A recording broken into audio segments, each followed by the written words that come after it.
বগুড়ায় প্রকাশ্যে দিনের আলোয় বাবার সামনে খুন হয়েছে হৃদয় আকন্দ নামে এক যুবক। হৃদয়ের বাবা জানায়, হত্যাকারীরা সবাই হৃদয়ের বন্ধু। মঙ্গলবার সকাল 10টার দিকে শহরের ফুলবাড়ি মধ্যপাড়া এলাকায় এই হত্যাকাণ্ড ঘটে। অবশ্য পুলিশ মনে করছে মাদক সংক্রান্ত বিরোধের জেরে হৃদয়কে হত্যা করা হয়েছে। আবু সাইদের তথ্য ছবিতে প্রতিবেদন। বাবার চোখের সামনেই নৃশংসভাবে ছুরিকাঘাতে হত্যা করা হয় হৃদয়কে। সেই দৃশ্যের কথা বলতে গিয়ে বারবার মূর্ছা যাচ্ছেন বাবু মিয়া আকন্দ। স্বজনরা জানান, মঙ্গলবার সকালে হৃদয় কয়েকজন বন্ধুর সাথে বাড়ির সামনের সরিষা খেতে আড্ডা দিচ্ছিলেন। এক পর্যায়ে তারা তর্কে জড়িয়ে ধস্তাধস্তি শুরু করেন। এই সময় হৃদয়ের সঙ্গে থাকা বন্ধুরাই তাকে উপর্যুপরি ছুরিকাঘাত করে চলে যায়। কাছেই ছিলেন হৃদয়ের বাবা, কিন্তু তিনি ঘটনাস্থলে পৌঁছানোর আগেই সব শেষ হয়ে যায়।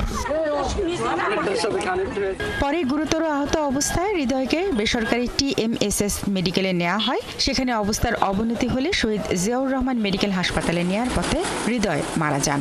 দৌড়াদৌড়ি করে আবার সুলক নিয়ে আরে গেছিলাম, সেখানেও নিল না।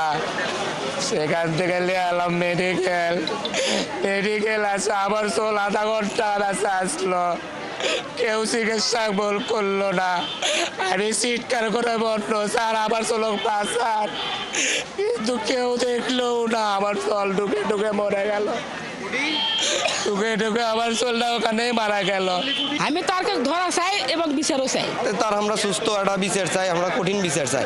এগুলো সন্ত্রাস, এগুলো নিশাখোর পাড়ার ভিতর বেশি হয়ে গেছে। পুলিশ বলছে, প্রাথমিকভাবে ধারণা করা হচ্ছে মাদক নিয়ে বিরোধের জেরে হৃদয়কে হত্যা করা হয়েছে। ঘটনায় জড়িতদের খুঁজতে অভিযান চলছে। হৃদয় এবং তার সাথে যারা ছিল বন্ধু বান্ধবী, তারা মাদকের সাথে সম্পৃক্ত প্রাথমিকভাবে জানা যায়। তো বিষয়টি আমরা আরও খতিয়ে দেখছি। পরবর্তীতে বিস্তারিত তদন্তে এর মূল রহস্য জানা যাবে। নিহত হৃদয় বগুড়া শহরের একটি কাপড়ের দোকানে সহকারী সেলসম্যান ছিলেন। শারমিন স্বপ্না, ৭১।